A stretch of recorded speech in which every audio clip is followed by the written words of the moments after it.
Amém, glória a Deus. Eu quero ministrar algo para os irmãos, né? E aquilo que eu quero ministrar tem a ver com o testemunho da minha vida também, de um período da minha vida. E muitas vezes eu pensei, né, em testemunhar, mas eu creio que hoje foi um dia que o Senhor preparou. Por quê? Né? Porque muitos irmãos me veem aqui, né? Ponto e vírgula. Né? Você sabe que é ponto e vírgula, né? Todo mundo sabe que é ponto e vírgula? Ponto e vírgula, ponto e vírgula. Era um apelido que colocaram em mim na outra igreja. Mas não sabe o que é, pastor, você não sei com a perna mais curta, tem algum problema e tal, o que aconteceu? A maioria pensa assim, é acidente de moto? Não, irmãos, eu nunca gostei de moto, gosto de ver, mas nunca andei de moto, não.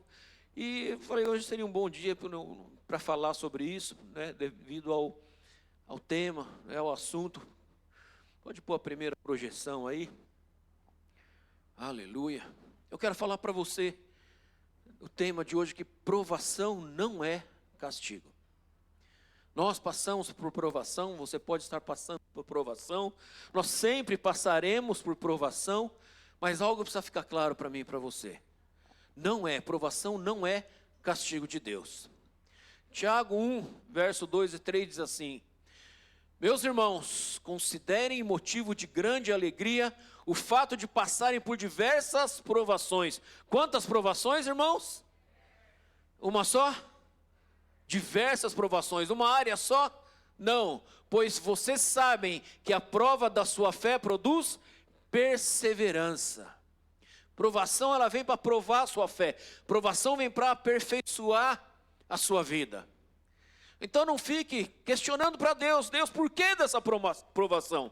Então nós passamos por lutas, provações, dificuldades, né? E não tem como nos livrarmos disso, né? Se alguém chegou para você e falou, vem para Jesus que vai ser tudo flores, 1000 maravilhas vai ser, não, isso não é verdade. Nós teremos aflições, mas nós temos o bom ânimo do Senhor nas nossas vidas, em nome de Jesus. E veja, temos falado, esse é o ano da multiplicação, amém? Amém. O seu amém já fala sobre aquilo que eu escrevi aqui. Esse é o ano da multiplicação, amém? Pastor, falando que é o ano da multiplicação, mas para mim só se for multiplicação de luta. Porque parece que esse ano está difícil, né? Uma provação aqui, outra ali, mas todas, muitas, de uma vez só, não estamos na metade do ano e já estou desse jeito.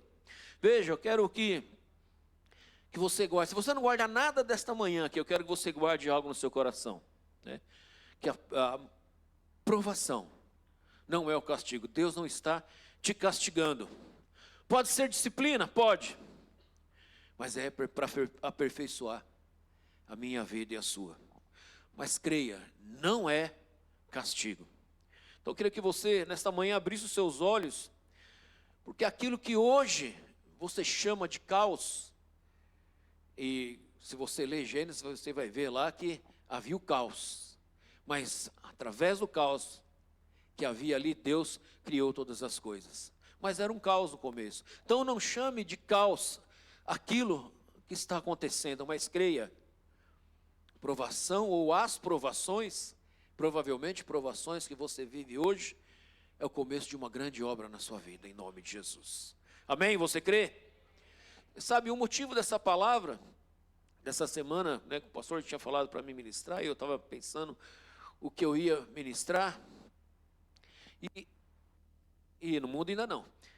E o motivo foi que eu estava conversando com a minha esposa, eu fui deitar uma noite, e assim, minha esposa sabe como eu sou bom assim, para dormir. Eu falo para ela, vou dormir. Já fecho o olho e durmo. Quando eu falo eu vou dormir, eu durmo mesmo. Aí eu falo, né, teve uma noite que ela perguntou, como é que você dormiu bem? Eu falei, demorei para dormir.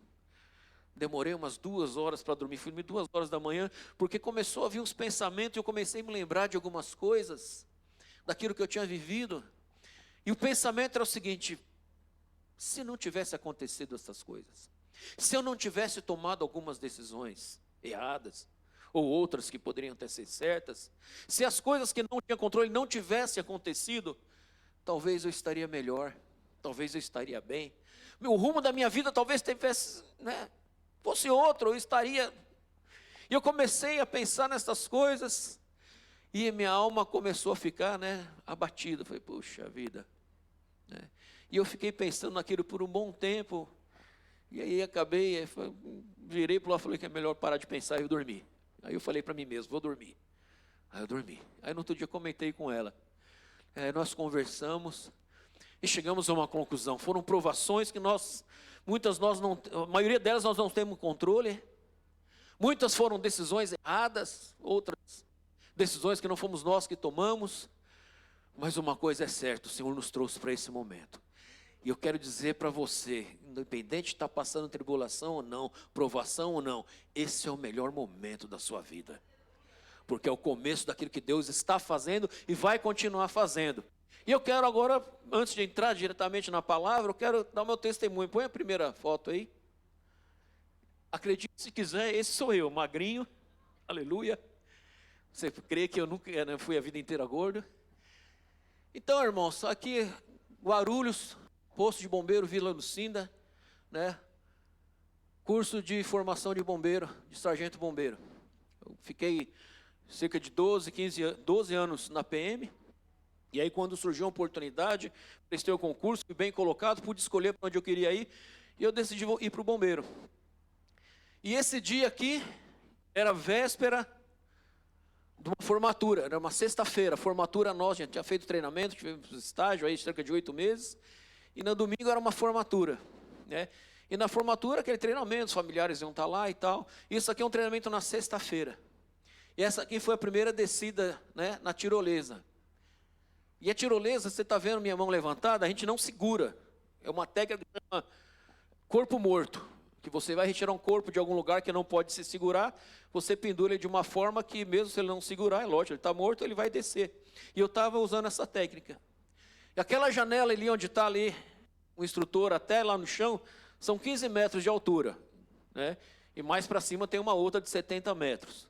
E aí vamos fazer o treinamento, e isso era o que eu ia fazer na apresentação na formatura. E aqui eu desci normal, e depois nós reforçamos, fizemos outras coisas ali, e fui novamente. Aí era para valer, tinha gente filmando, alguém filmando ali para os familiares. Só que nessa pegada aqui que eu estava com a mão, o camarada que estava lá, que devia ser o instrutor, não estava lá porque ele estava filmando. E aí eu coloquei a pegada errada. E aí quando eu saí, né, comecei a descer, eu parei ali 1 metro mais ou menos longe da torre ali de treinamento. E não desci mais, parou ali. E quando parou, eu percebi que a minha empunhadura estava errada. Ou seja, se eu soltasse a mão, eu descia. Ou seja, eu estava na força do próprio braço. Isso demorou para me perceber. Quando eu vi, falei, eu estou na força do meu próprio braço, então eu que estou me aguentando aqui.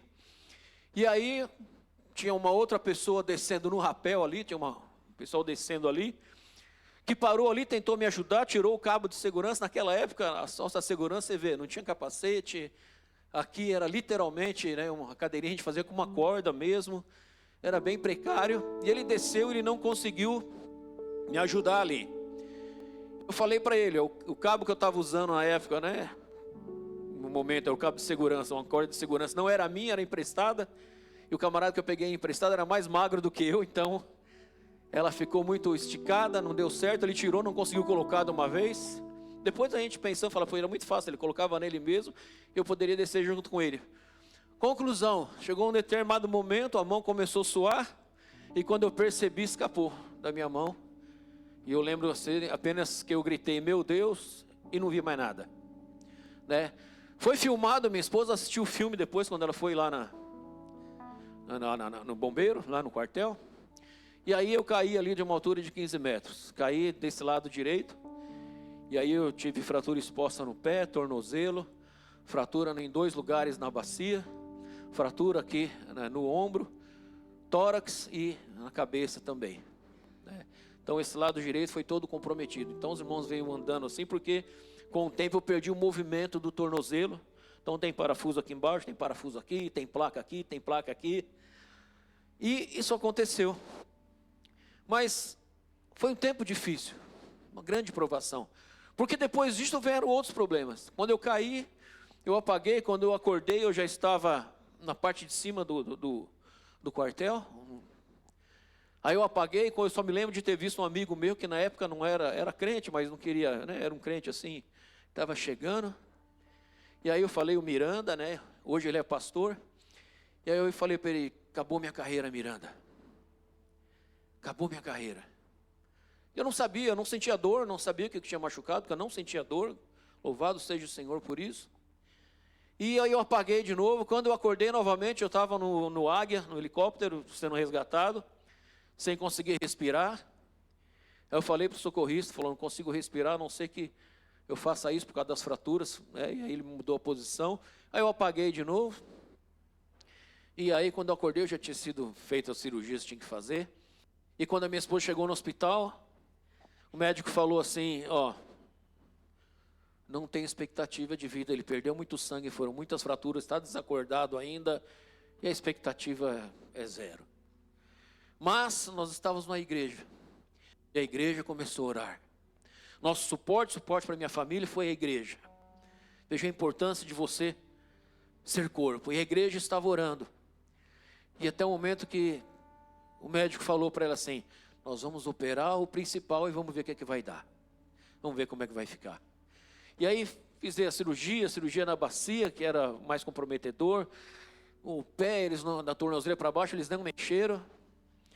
E eu não vou poder falar tudo aqui, que não vai dar tempo.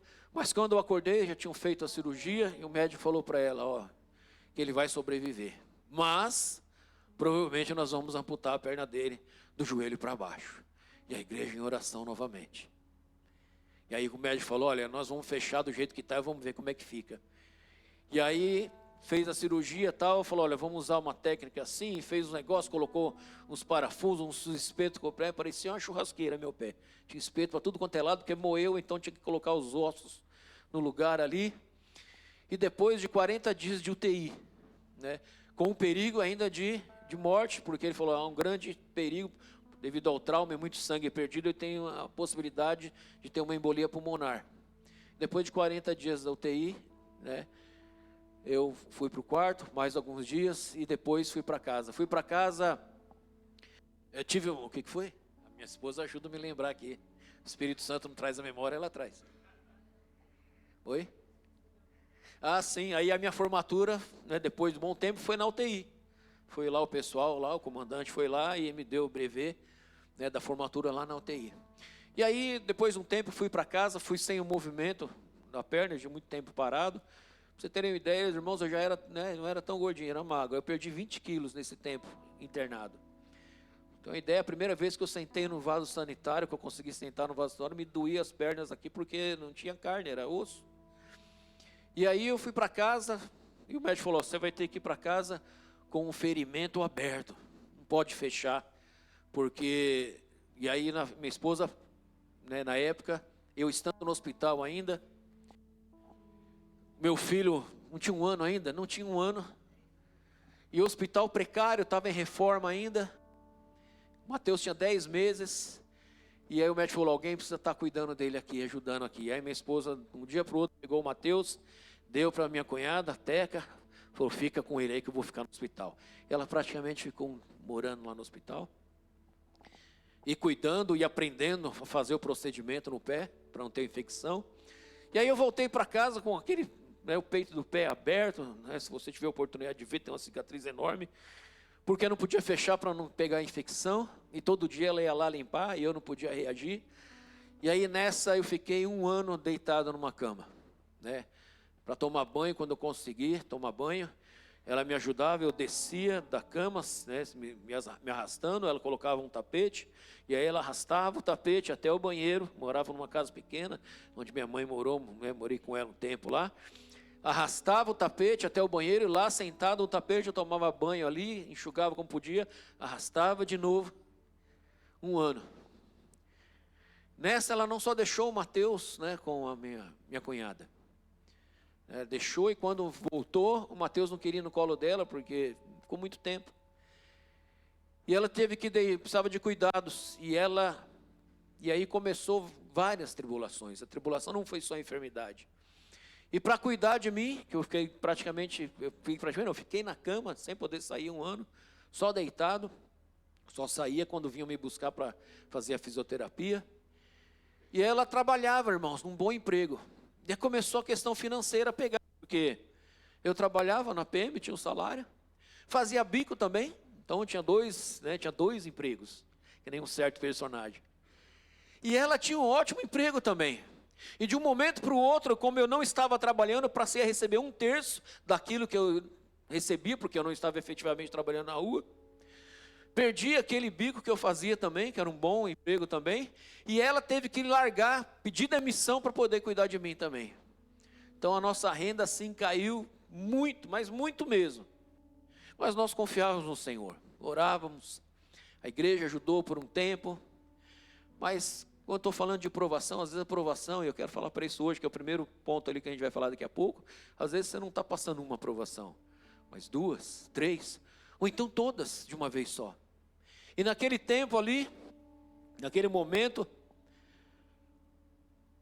a escassez chegou ali, a questão financeira, apesar de ter uma ajuda aqui, outra ali, mas chegou um momento, havia algo que Deus precisava tratar, e é o assunto de hoje também. Eu era orgulhoso, irmãos, eu não aceitava receber ajuda. Quando falavam de me ajudar em alguma coisa, materialmente falando, eu falei, que é isso, eu que tenho que ajudar as pessoas. Eu que vou ajudar, não quero ajuda. Né? E nesse tempo não teve jeito, eu precisei de ajuda e Deus tratou isso comigo. E depois de um certo momento, mas veja, as provações, quero dizer para você, é a oportunidade de você colocar sua fé em prática e ver Deus agindo no meio da provação. Porque chegou um momento que financeiramente nós não tínhamos nada.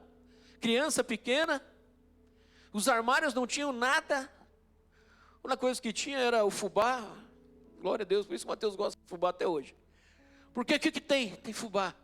Dá o fubá. E aí um momento que de escassez nós oramos, começamos a orar. Mas havia aquele negócio, vou ligar para fulano, vou ligar para o pastor, vou ligar para alguém. A igreja ajudou um tempo, mas houve um momento que não ajudaram, esqueceram. Hoje eu vejo que foi a mão de Deus. Porque às vezes Deus esgota aquele recurso que você sabe de onde vem, para você ver que vai vir de Deus. Porque às vezes você está precisando, mas você sabe, vai vir daqui ou vai vir dali. Você tem expectativas. Em Deus sim, mas expectativas na verdade é naquilo que você está vendo. E aí chegou um momento que não tinha expectativa de onde viria. E eu falei para ela, eu me lembro até hoje, isso era num domingo, vamos orar. E nós oramos no domingo, na segunda-feira, come fubá de novo. E oramos na segunda-feira, e na terça-feira, come fubá outra vez. E na quarta-feira, continuamos orando. E aí numa quarta-feira de manhã, alguém bate no portão, e aí ela vai atender.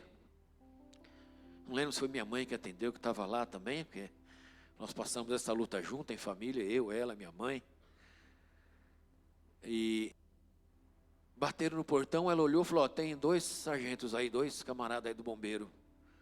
Falei, que conhecido? Eu falei, não é conhecido. Aí eu falei, fala para eles entrarem, eles entraram e tal.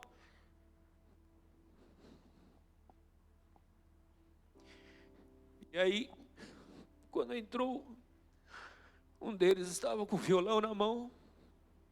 E aí eles entraram e falaram, olha, nós não conhecemos você.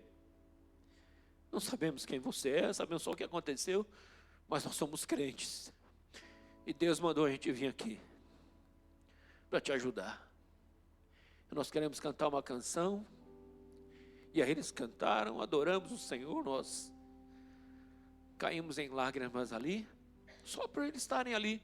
Só que eles falaram assim, mas Deus mandou a gente trazer algo para vocês também. Vocês aceitam? Eu falei, aceito. E aí ele começou a descer, a viatura estava parada, ele começou a descer. Quem sabe, conhece como que é comida de quartel? Sabe como é comida de quartel? Marmelada é um tijolo desse tamanho, a lata de leite é isso aqui. E aí começou a descer, que ela falou, o comandante mandou. Mas não só isso, nós fizemos uma arrecadação com todo o curso, que se iniciou assim que você saiu.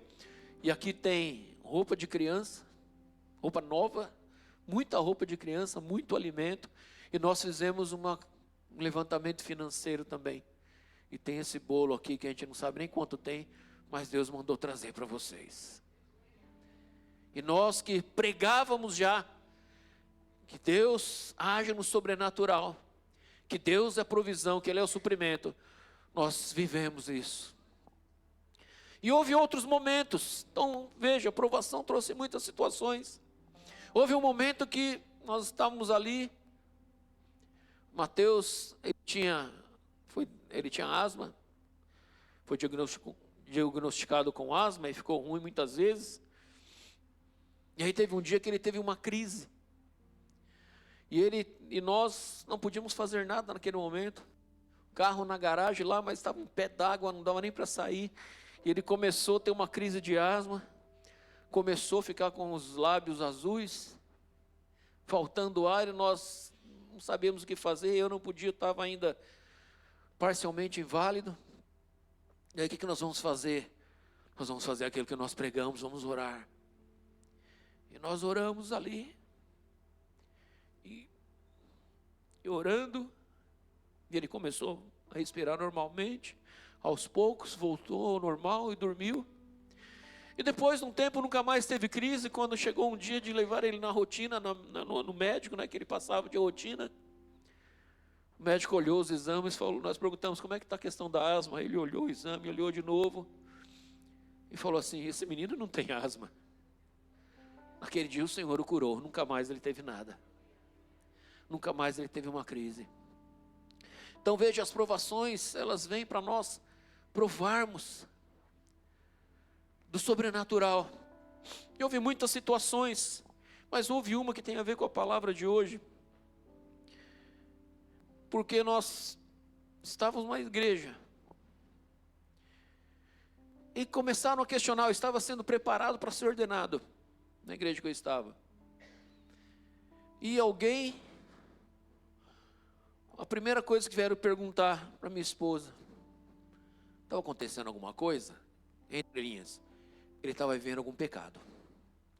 Porque o que estavam dizendo ali é que o que tinha acontecido era culpa minha, era castigo por algum pecado que eu estava vivendo, algum motivo tinha. Então veja, era um castigo. Mas hoje nós vemos que não estava acontecendo nada, pelo contrário. Eu poderia dizer que era o melhor tempo. Mas vieram questionar. Irmãos, nós ouvimos coisas assim absurdas. Eu fiquei em tratamento 4 anos, 1 ano de cama, 1 ano de cadeira de roda, 1 ano de muletas, 1 ano de bengala. Depois de 4 anos eu consegui andar sozinho. Foram várias cirurgias. O pé sarou, ficou bom, só que em vez de ficar assim, ele ficou esticado para frente. Aí o médico falou, vamos fazer mais uma bateria de cirurgias agora, porque a gente precisa trazer ele para o lugar. E aí eu lembro que ele falou, nós vamos colocar aquele aparelho que vai por fora, que só de olhar assim você tem um arrepio, Elizarov. Ele vai preso, você não vai pôr o pé no chão, porque ele vai preso na sua perna e no seu pé, e você vai andar, vai ficar o tempo todo com uma chave 10. Uma chave de boca 10, porque de meia hora eu tinha que dar 1/4 de volta, para ir trazendo o pé para cima, para o lugar, para você pelo menos poder andar um pouco melhor. E aí ele falou, isso aí é questão de talvez 9 meses, 1 ano, para o pé voltar para o lugar, nesse ritmo, se não acontecer nada. E aí, não é possível esse tempo todo. E nós oramos a respeito disso também. Aí, se eu não me engano, com 3 ou 4 meses, estamos lá no médico, ele olhou e falou, não, já está bom, vamos tirar. Aquilo que era 1 ano, 3 meses, estava tudo certo. Vamos tirar. E aí, mais cirurgia. Foram várias cirurgias, para você ter uma ideia. Em uma dessas cirurgias eu estava pronto. Estava lá no hospital, né? Você está naquela maca, né? Para ir passar para mesa cirúrgica. Tem aquele murinho que você passa, dali para frente ninguém passa. Eu estava tudo pronto, o médico ia operar. E quando ia passar para lá, o médico falou assim, escuta, me deu um estalo aqui. E como o seu acidente foi grave, eu não sei quantas artérias tem funcionando no seu pé. E se na cirurgia você tiver uma artéria só e eu cortar essa artéria, você vai perder o pé. Então eu não sei, mas me deu esse tique agora. Eu sei que você já está pronto, mas vamos cancelar a cirurgia. Vamos fazer outro tipo de cirurgia. Vamos marcar outro dia, vai ser uma cirurgia monitorada. Que eu vou estar enxergando, operando e fazendo a cirurgia e enxergando as suas artérias. Vamos fazer os exames primeiro. Daí fez os exames, constatou que só tinha uma artéria mesmo. Aí falou, vamos ter que fazer ela monitorada. Esse tique, na verdade, foi Deus quem impediu ele de fazer a cirurgia de qualquer forma. E aí depois, né, de muito tratamento, 4 anos já chegando, a minha esposa teve vamos dizer assim, não sei nem que palavra usar, teve que ouvir: nossa, 4 anos que ele está assim, você é mulher, tem necessidade. Acho que não é pecado você dar um jeito na sua necessidade. Estou falando de uma forma mais simples, tá? Ela não falou desse jeito não, mas você entende o que ela quis dizer. Pasmem, alguém de dentro da igreja falou isso. E aí, foi um processo, né, de 4 anos, várias situações, não tenho tempo para falar aqui, mas a principal é essa, né? Foi um castigo, como alguns falaram. Nós já tínhamos vivido provações, vivemos outras recentemente, né, 5 anos atrás. Mas às vezes eu quero falar isso, a provação não vem sozinha, vem com outras acompanhada, uma provação traz outra. Põe a próxima foto aí. Não, antes, volta. Essa aqui é o mesmo lugar. A gente tinha pensado em descer desse jeito, de ponta cabeça. Eu tinha treinado descer assim também, mas mudamos. Próximo. Então veja, quando que eu quero falar para você de 5 provações. Eu vou ter que falar bem rápido, mas você vai ser tocado por Deus aí, em nome de Jesus. A primeira provação, lembre-se, provação é um trabalhar de Deus na sua vida. Não foi você que provocou, não foi Deus que provocou. Pode ter sido alguma coisa que você tomou a decisão errada, mas tem aprendizado, tem um trabalhar de Deus na sua vida. A primeira provação, quando tudo começa a ser abalado. Não é uma provação em uma área, é nessa, quando você vai falar: Deus, isso aqui está ruim, esse também. O pastor Tiago costuma falar, né, que às vezes ele estava num tempo bom com a família, mas a finança, a igreja estava ruim, a igreja ficava bom, mas aí a finança e a família tinham problema em cada hora, mas às vezes é tudo. E talvez você olhe para a sua vida e fale para Deus: esse lugar está ruim, essa área está ruim, essa aqui também não tem nada de bom. Então veja, quando tudo começa a ser abalado, Ele permite que tudo seja sacudido para nos despertar para algo grande que Ele fará.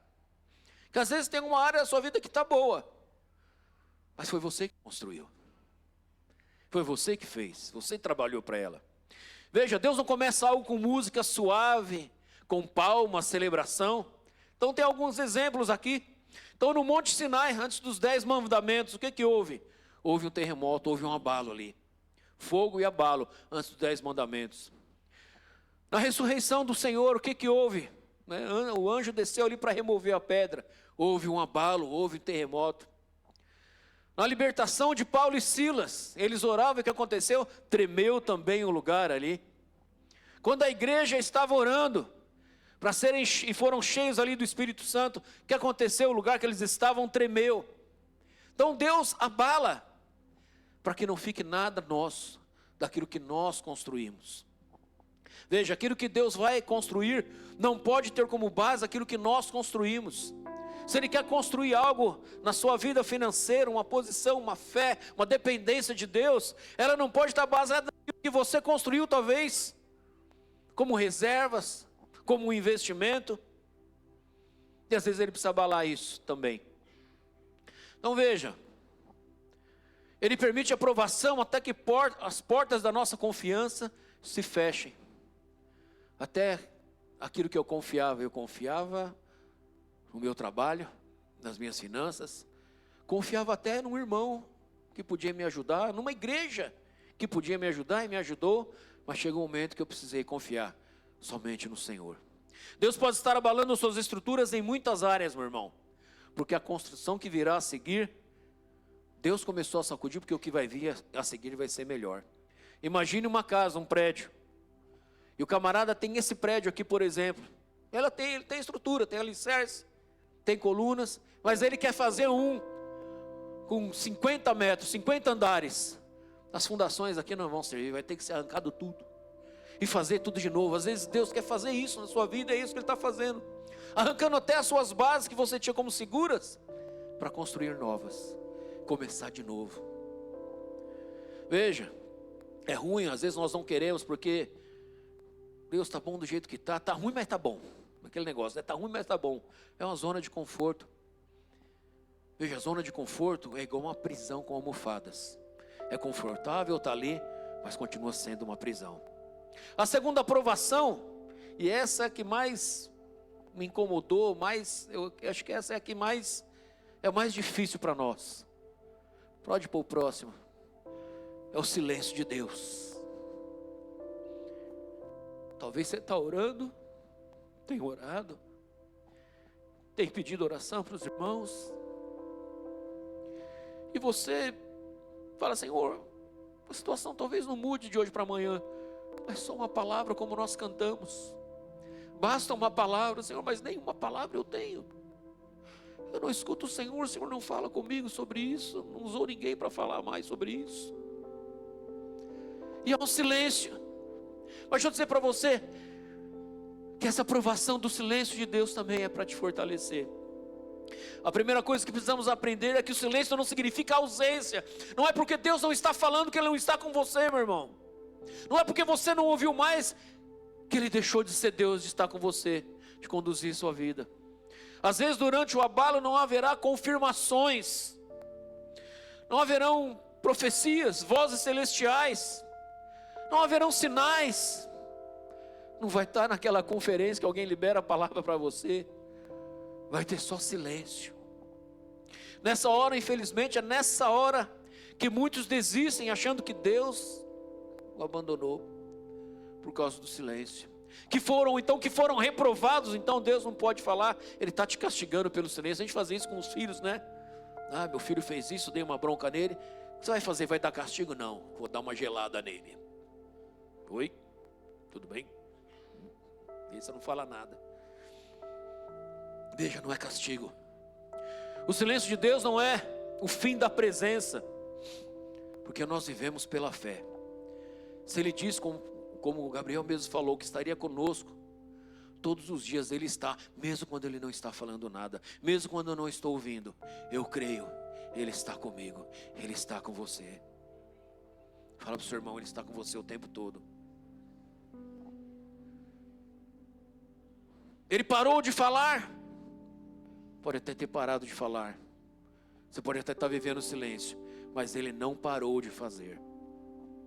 O José é um exemplo disso. Você conhece a história de José? Foi traído, vendido como escravo, caluniado pela esposa de Potifar, estava preso, e o que ele ouvia do céu? Nada, nenhuma explicação. Um bom tempo sem nada, sem um consolo, sem uma palavra do céu, apenas a espera, o escuro da espera. E Deus via tudo, mas não interveio de imediato, porque Ele estava formando José da forma que Ele ia usar José. Há dores, quero dizer para você, há dores que não serão removidas de imediato. Há orações que também não vão ser respondidas na hora. Vai ter dia que o alívio não vai vir assim, de uma hora. Como eu falei, que nós oramos 3 dias lá por provisão, e depois de 3 dias, às vezes não vai vir assim, às vezes demora. José continuou crendo, 17 anos do sonho dele, até se tornar governador. Quero dizer para você, como é que está a tua fé? Não, pastor, eu creio. A verdadeira fé se manifesta e é aperfeiçoada quando não está tudo dando certo, quando as coisas estão erradas. Mas quero lembrar você, quando há silêncio, o que nós fazemos? Lamentações 3:21 diz assim, apenas uma parte: quero trazer à memória o que me dá esperança, o que pode me dar esperança. E às vezes na memória, não, mas Deus fez uma vez assim, outra vez assim, eu já passei por uma situação assim. Traz a memória, é o que Ele falou. Pastor, mas Ele falou lá atrás, faz 1 ano, 2, 10. Se Ele falou, a palavra dEle continua valendo. Quero dizer para você, que talvez tenha se perguntado: Senhor, é a palavra que eu ouvi, ela está valendo ainda para a sua vida. José era uma pessoa quando foi preso, mas quando ele saiu, ele já era outra pessoa, havia sido transformado por Deus. Mais transformado por Deus. Quero dizer para você, Deus não te abandonou. Deus não te abandona. Então não se precipite, não desista, não murmure como muitos fazem. Às vezes a oração, quando você vai olhar, ainda que Deus entende, que Ele ouve tudo aquilo que a gente fala, mesmo que você fala às vezes bobagem, como não devia falar, mas Ele ouve também a murmuração. Mas em nome de Jesus, não murmure. Continue servindo, continue orando, continue buscando o Senhor. E veja, essa fé de continuar não é pelos sentimentos. Ah, mas agora eu ouvi algo, estou sentindo algo. Não, é pela fé. Por quem Deus é, por aquilo que Ele está fazendo, por aquilo que Ele já falou. Quando o silêncio terminar, você vai entender. Vai chegar um momento, vai terminar esse silêncio. E aí você vai entender o porquê de cada lágrima, de cada aperto no coração, de cada dia de espera, de cada noite com os olhos abertos sem conseguir dormir e sem resposta também. Quero dizer para você que não tem ouvido de Deus, silêncio não é rejeição. Você não foi rejeitado porque não ouve. Mas creia, é um tratamento. Continue crendo.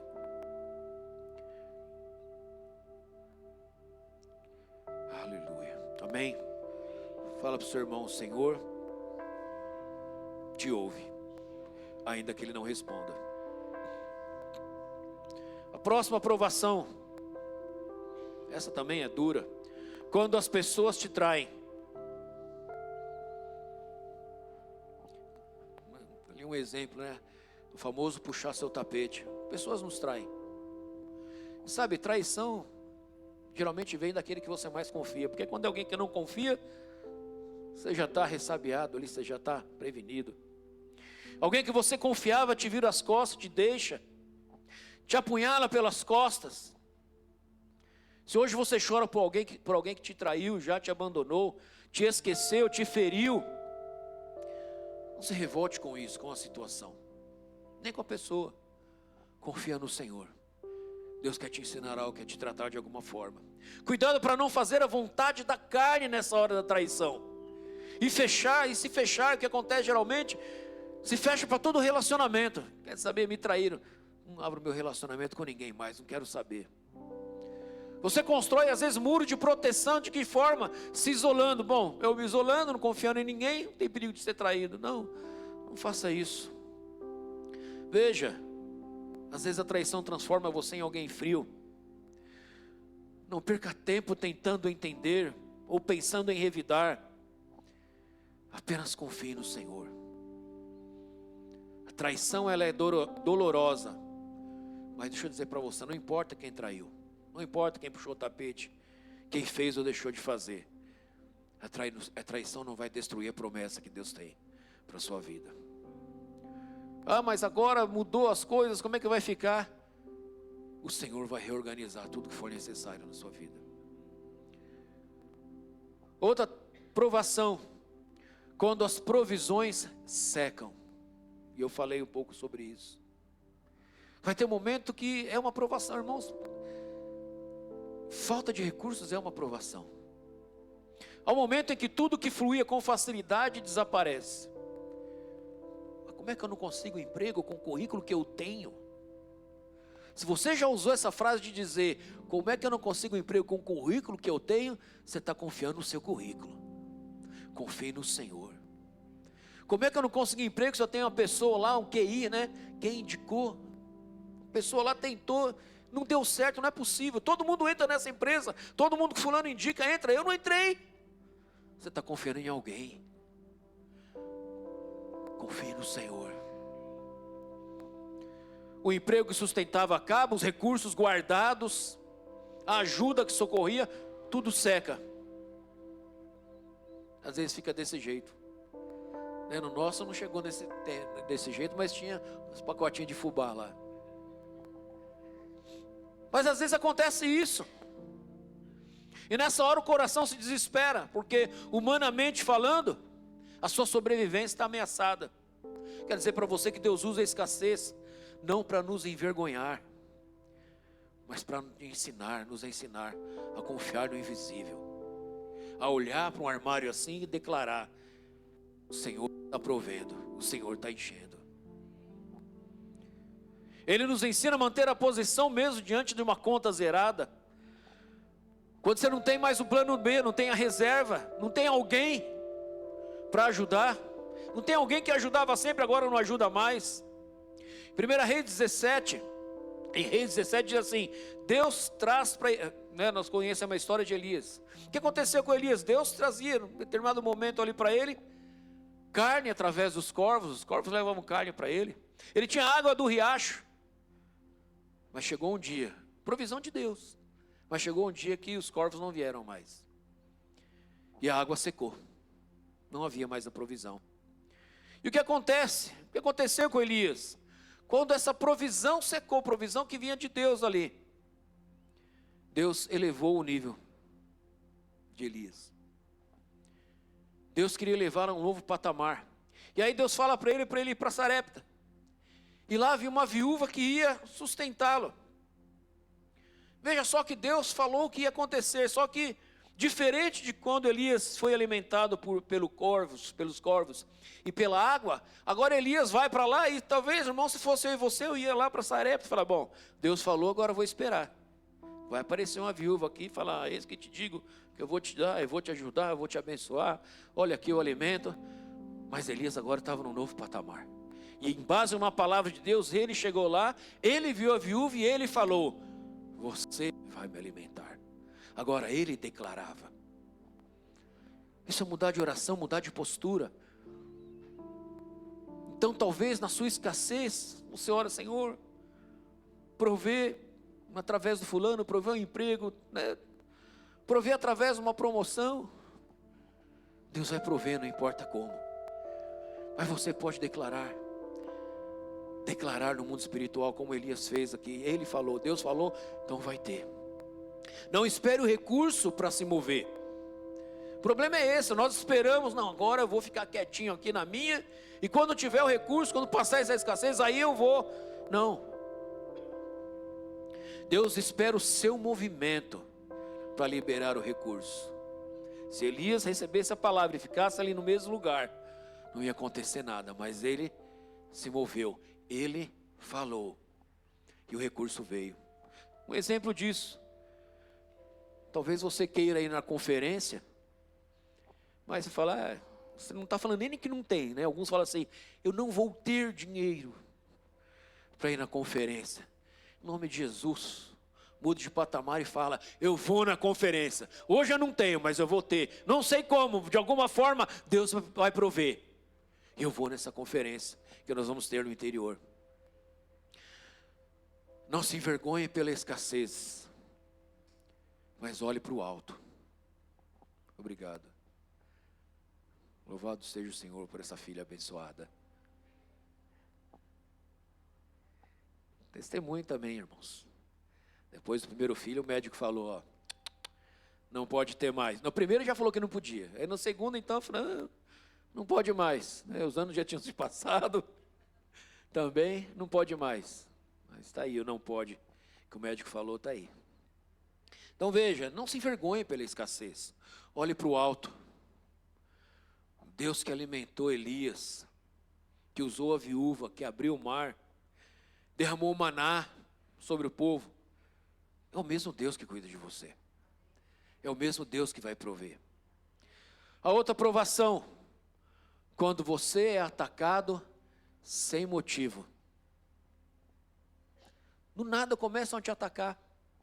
Porque isso, eu sou alguém tão bom, eu sou tão gente boa, eu sou um funcionário exemplar, eu sou um irmão querido, eu sou bênção na minha família. Por que isso está acontecendo? Por que estão me atacando dessa forma? Nem todo ataque é causado por um erro seu. Às vezes seremos atacados justamente por nos posicionarmos, geralmente, espero que você receba esse ataque, por nos posicionarmos da forma correta. Algumas perseguições são justamente provocadas por causa da presença, da unção, da diferença que você faz no lugar que você está. Seja na família, seja no trabalho, e às vezes até dentro da igreja. Você posiciona de uma forma diferente. Estou dizendo que você é melhor que os outros, não, mas Deus te deu a direção. Às vezes temos algumas coisas, nós falamos sobre algumas coisas, né? Não falamos de doutrina aqui, mas alguns se posicionam por algum motivo. Eu vou falar aqui só como exemplo. Tal irmã não usa roupa assim. Por quê? Mas não tem doutrina, não é pecado, não tem problema nenhum.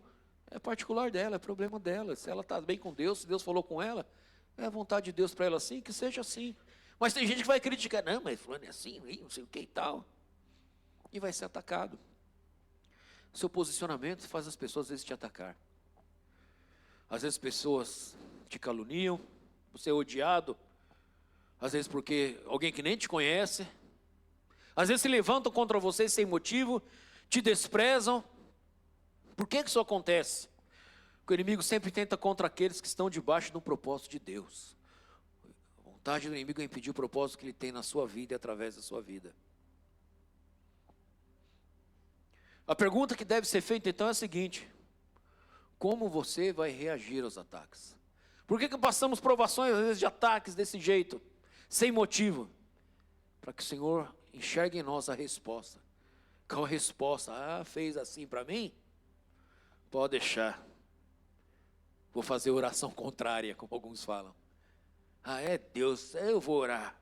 E Deus vai pesar a mão. Deus está esperando uma resposta sua, estão te atacando, o que você faz? A palavra diz que você tem que fazer. Ore pelos seus inimigos. Então veja, como é que você vai reagir aos ataques? Deus está olhando para os ataques que estão sendo lançados sobre a sua vida. Mas Ele está olhando também para a sua resposta. E eu falei já com os irmãos muitas vezes, às vezes nós sofremos provações que depois vem de novo de um tempo. Deixa eu dizer para você, uma provação que está sempre acontecendo, a mesma área, a mesma situação, talvez ela está se repetindo, é porque nós não temos dado a resposta certa, não aprendemos a dar a resposta correta, e por isso acontece novamente. Mas é Deus preparando você, te ensinando, esperando a sua resposta. Muitos vão revidar, vão pensar em revidar, e revidar na carne, não é revidar com oração, não. Quero dizer para você que Deus está forjando em você um coração que não se contamina, que não se rebaixa, que não revida na carne, que não reage pela carne, mas se mantém íntegro, mesmo diante da injustiça. Como o próprio Davi fez, você conhece a história de Davi. Espere em Deus a hora do agir de Deus, não o seu agir. Deus está vendo, está enxergando tudo, quem está te atacando, por quê? Mas Ele está enxergando também como é que você lida com isso. Põe a última imagem, hein? Próxima. Jeremias 18:4 diz que como o vaso que ele fazia quebrou-se na mão do oleiro e tornou a fazer dele outro vaso, conforme pareceu bem aos olhos do oleiro. Sabe, nós usamos muito isso aqui, essa ilustração. Então as provações, nós somos vasos de barro, e o Senhor está trabalhando, nos moldando. Mas sabe o que é interessante nessa passagem? O vaso se quebrou na mão de quem? Do traidor, da escassez, do abalo, se quebrou na mão do oleiro. O próprio oleiro estava com o vaso e se quebrou na mão dele. E o que ele faz? Ele descarta o vaso? Não. Era mais fácil, talvez, faz outro. Não, ele reconstrói, ele faz novamente. O barro estava sendo moldado pelo oleiro, mas o interessante é que o vaso se quebrou na mão do oleiro. Ele foi responsável por este quebrar, mas também ele foi responsável por fazer de novo. Veja, esse quebrado vaso, a gente fala, Deus está me quebrando. Deixa eu dizer para vocês, não se trata de nos quebrar. Sabe, nós sabemos, nós somos amados. E você sabe que Deus te ama. Mas o quebrar tem a ver com quebrar aquilo que precisa sair de nós. Precisa às vezes quebrar para que saia aquilo que não deve estar no vaso. Provação não é para te punir, mas para quebrar orgulho, aconteceu comigo, autossuficiência, vaidades, dependência emocional, religiosidade, passar pelo vale nos ensina a valorizar o monte e depender totalmente de Deus. A provação dói, mas eu quero lembrar você, a cruz, nós ministramos isso lá no encontro, foi o maior momento de dor do Senhor. Foi o maior momento de dor, mas também foi o lugar da maior revelação da glória e do amor de Deus. Quero dizer para você, confie no Senhor. O vaso está quebrado, está sendo quebrado, mas não foi jogado fora. Você está na mão do oleiro. A sua vida está na mão do Senhor. Você, lembre-se, você se entregou um dia a sua vida ao Senhor. Vai ser feito como Ele quiser. E as coisas que vão acontecer, que você perdeu o controle, não tem problema, Ele não perde o controle.